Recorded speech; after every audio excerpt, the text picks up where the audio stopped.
បាទសូមគោរពជំរាបសួរពុកម៉ែបងប្អូនអរគ្នាដែលកំពុងធ្វើការប្រភេទប៉ាសរ៉ូឥឡូវនេះខ្ញុំបានកាត់ចូលបានមួយគ្រឿងទៀតហើយជាប្រភេទMitsubishi Pajero ឆ្នាំ91បាទប្រភេទឡានស្អាតរបស់ពុកម៉ែបងប្អូនដែលស្រឡាញ់បាទអាចមកមើលមួយគ្រឿងនេះបានបាទម៉ាស៊ីនធំអូតូបាទកាបតាបាទកាបតានៅដំណើរការទាំងអស់អញ្ចឹងពុកម៉ែបងប្អូនស្រឡាញ់ប្រភេទនេះបាទអាចមកមើលបានទីតាំងនៅខាងព្រៃសរបាទណាចិត្តគុកព្រៃសរហើយឡានលេងចានអីហើយអស់ហើយវង18បាទ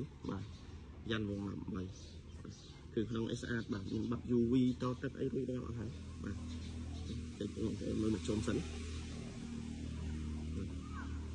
បានស្អាតសណ្ដែកអត់បកអត់ប៉ះបងប្អូនណាបាទអត់បកអត់ប៉ះទេបាទឯកសារគ្រប់ទាំងអស់បាទផ្លាកលេខអីតែមិនជន់ថ្មីទេបាទស្រួលកអីណាសំរុំបាទ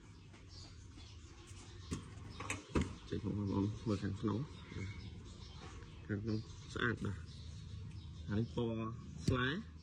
គ្រឿងក្នុងក៏លេងស្លែដូចគ្នាបាទស្អាតហើយ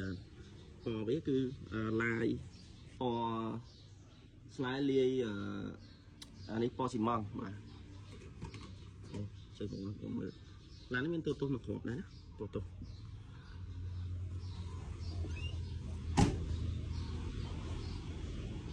អានេះធម្មតាគេឡាយពណ៌ទឹកប្រាក់ឯប៉ុន្តែខ្ញុំកំងជាងឡាយយកពណ៌ស៊ីម៉ង់បាទស្អាតមួយបែបដែរហើយពាក់ព័ន្ធជាមួយនឹងតម្លៃ3700ចរចាបានបងប្អូនណាបាទឆ្លាញ់មកមើលផ្ទាល់ចរចាផ្ទាល់បាទហើយអញ្ជើញបងប្អូនមើលម៉ាស៊ីនតិចដើមម៉ាស៊ីនវាម៉ាស៊ីនថ្មីបងប្អូនណាប្រភេទម៉ាស៊ីនធំបាទលេខអូតូបាទកាបតាបាទសិនធំសិនស្អាតសិនអត់ហើយអត់ហើយបងប្អូនណាសិនតក់អែមអានេះហើយអាគុយពីក្របពេញបឹបបាទសៃដែកអត់បោកអត់ប៉ះទេឡាននេះបាទអត់បោកអត់ប៉ះអត់មានពុកទេបាទកឡុកកលៀតខ្លាញ់ណាស់ស្អាតដែរអត់មានពុកនឹងអីទេកែមសងខាងហ្នឹងគឺនៅទាំងអស់បាទហើយគ្រឿងក្នុងបាទចកោតអីថ្មីបាទ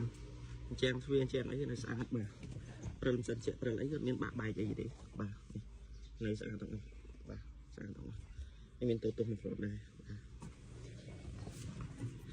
ចេញទៅមើលគូតខ້ອຍទៀតបាទ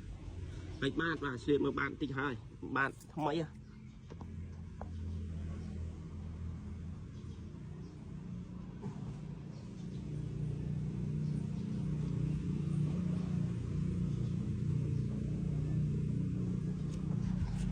បាទនេះចាស់តាសេរីបងប្អូនណាបាទ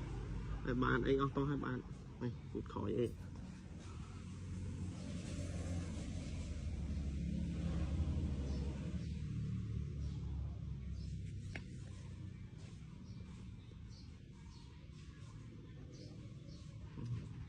បាទឯសម័យថ្មីអត់មានពុកមានអីបងប្អូនបាទក្នុងគូតខ້ອយកលិតកលៀតអីគឺនៅស្អាតទាំងអស់បាទអត់មានបុកទេបាទនេះនៅស្កុតនៅអីនៅរបស់វាទាំងអស់បាទហើយម៉ាស៊ីនអត់មានហើយអត់ហុយទេបាទម៉ាស៊ីនត្រជាក់អីមានចំផ្លេបាទណាបាទអញ្ចឹងពុកម៉ែបងប្អូនដែលស្រឡាញ់បាទ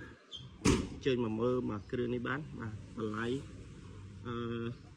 3700ចរចាបាទទីតាំងនៅបណ្ដុំព្រៃសរបាទវីដេអូមានតែប៉ុណ្្នឹងទេពុកម៉ែបងប្អូនដែលចាប់អារម្មណ៍អាចទាក់ទងមកតាមរយៈលេខទូរស័ព្ទ098និង085 36 16 18និង066 ក្រេ5 23បាទបាទអញ្ចឹងមានតែប៉ុណ្្នឹងទេបាទសូមអរគុណសូមជម្រាបលាបាទ